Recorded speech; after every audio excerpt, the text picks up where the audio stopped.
The rest of the world was developed, and Africa was to be seen as a backward continent.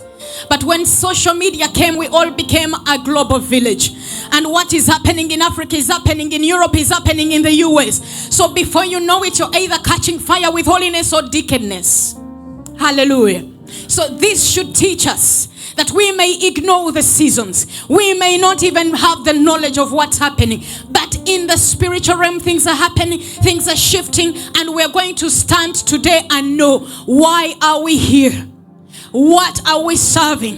Why are we in this family? Why was I born in this family? I thank God today, like I told you. I started with a preamble. It was funny, but honestly, it can be confusing to know God, to be called, to feel something burning inside of you, but you cannot describe it and you don't know how to bring it out.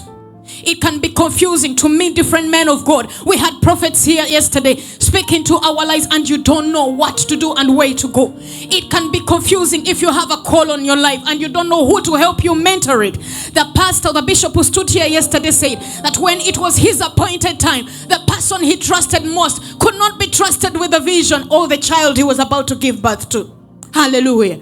So it is important to know that destiny goes beyond what we look like. It goes beyond just living. And this should teach us.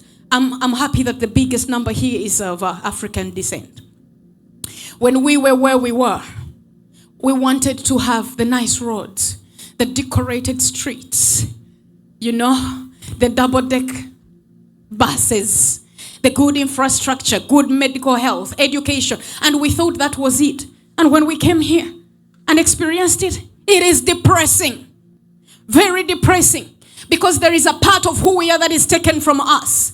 And that should teach you that destiny is not about achievements. It's not about success. It's knowing who you are, where you're supposed to be, what role you're supposed to play, what is your assignment. You will not be swamped here. You will not be swinged there. You will not be changed by the words. You will not be changed by the beauty. There is no trend which will look as if it's leaving you behind, because you will know who you are. Hallelujah. You will not marry anyhow. You will not even feel lonely in your singleness. When you know who you are, every time is preparation. Every time is a process.